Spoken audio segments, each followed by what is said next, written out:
একটা কোয়েশ্চেন দেখছেন, ওটা হলো কি একটা কম্পিটিটিভ এক্সাম আইছে, এরকম একটা কোয়েশ্চেন আয়। আজকের ভিডিওটা দেখিয়ে যান আর শিখিয়ে যান। কইছে কিটা, হাউ মেনি ফ্যাক্টরস অফ 72? দেখুন কইছে 72 এর বাজক সংখ্যা কতটি। দেখুন এখানে বাজক কইলে হইব উৎপাদকও থাকতে পারে, গুণনীয়কও থাকতে পারে বাংলার ক্ষেত্রে। আচ্ছা, আমি যদি কই একটা সাপোজ কিমান, আমি যদি কই 4 যেটা নাম্বার আছে তার উৎপাদক কিটা, উৎপাদক মানে কিটা, তার ফ্যাক্টর মানে কি, তার কিটা কিটা সংখ্যা দিয়ে ভাগ যায়। তখন 4 দিয়ে 1 দিয়ে ভাগ যাইব না নি, 1 4 1 4 যার 4 1 4 4। এখন 4 দিয়ে 2 দিয়ে ডিভাইড দিবে না, যাইব 2 2 যার 4, আর 4 দিয়ে কিটা দিয়ে যাইব 4 দিয়ে যাইব।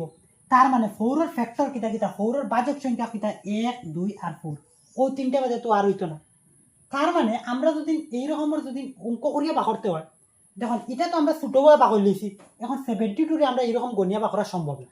তো আমরা কিতা করবো, আমরা 72 যেগুলো আছে ওগুলো আমরা প্রাইম ফ্যাক্টরাইজেশন মেথডে আমরা কিতা করবো, বাঙ্গাই মৌলিক উৎপাদকে বাঙ্গাই। এখন মৌলিক উৎপাদক জানতে হইলে পইলে মৌলিক সংখ্যা জানতে লাগবে, এটা আমার কোর্সের ডিটেলসে পড়াই। আচ্ছা, এখন দেখিলাই এটার সবচেয়ে ছোট মৌলিক সংখ্যা হইলে 2 দিয়ে ডিভাইড দিব। 2 দিয়ে কোন নাম্বার দিয়ে ডিভাইড যায়, ইভেন নাম্বার, এটা ইভেন নাম্বার আছে। এখন তখন 2 7 মাঝে কবার দিব, 2 3 যা 6, 2 3 6, 6 হয়েছে 6 থেকে 7 আর 1 বাকি রয়, 6 থেকে 7 যাইতে 1 বাকি রয়, বা 7 থেকে 6 বিয়োগ করলে 1 বাকি রয়। ও 1 নিয়ে 2 এর আগে লাগাইলে 12, 2 12 মাঝে 2 6 12, আবার 2 দিয়ে যাইব। দেখো 2 3 মাঝে 2 1 2 1 রইব, 16 2 8 16, আবার 2 দিয়ে যাইব, 2 9 18। এখন 2 দিয়ে যাইতো না, কারণ কিটা নাম্বার, অড নাম্বার, যুগ্ম সংখ্যা। আবার 3 দিয়ে যাইব, 3 3 9। আর একটা প্রাইম নাম্বার পাইলিলে বা একটা মৌলিক সংখ্যা পাইলিলে অনু রাখতে লাগে। এখন আমরা দেখবো 2 কয়টা আছে, 2 কয়টা আছে, 2 3টা। তার মানে 2 এর পাওয়ার 3 লেখা যাইব, 2 এর পাওয়ার কত লেখা যাইব 3। পূরণ 3 কয়টা আছে, 3 কয়টা আছে 2টা, তার মানে 3 এর পাওয়ার 2 লেখা যাইব। এখন হইল কি পাওয়ার যেগুলো আছে, পাওয়ার হলো 1 প্লাস হইব। তখন ইনো পাওয়ার আছে 3, 3 লগে 1 প্লাস করো। পূরণ ইনোর পাওয়ার আছে 2, 2 লগে 1 প্লাস করো। এখন ওর কত, আলটিমেটলি 3 এর লগে 1 প্লাস করলে কত, 3 লগে 1 প্লাস করলে 4, মাঝে তো আছে ইনটু, আর 2 লগে 1 প্লাস আছে কত, 2 লগে 1 প্লাস করলে কত 3। তার মানে 3 ইনটু 4 কত, 3 2 যা 4 3 যা 12।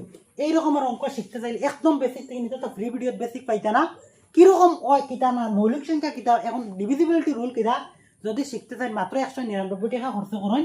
199 টাকা খরচ করিয়া আপনি যে কোনো এক্সামের লাগে প্রিপারেশন হইতে পারবা।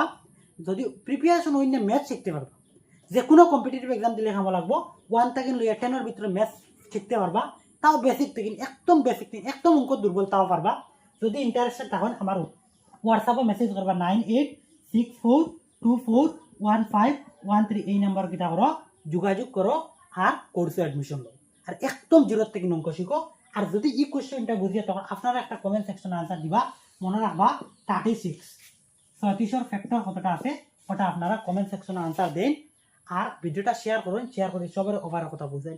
একদম কম টাকায় আমি অঙ্ক শেখাই, তাও বেসিক থেকে শেখাই ইনশাল্লাহ। সবে আমার ক্লাস বুঝেও, ওটাও আমার সবচেয়ে বড় কথা, কারণ আমার লাগিন একজন ম্যাথস বুঝে। আর যারা তো কোর্সও আছে তারা 100% না বুঝে যাইতেও পারে না, বুঝছেন। তাহলে মাত্র 199 টাকা খরচা করো। যদি কোর্সে অ্যাডমিশন লো না, এটলিস্ট ফ্রি ভিডিও দেখো, মোটামুটি কিছু একটা শিখতে পারলে ওটাও আমি করবো লাভ হবো। এমন টাকা না 199 টাকা দিয়া আপনি বিন্দাস ক্লাস করতে পারবেন, ঠিক আছে। একদম ওভার হিসাবে কম রাখছি, কিন্তু এই মান পরে কিন্তু ওভার নাও থাকতে পারে, মনে রাখবো।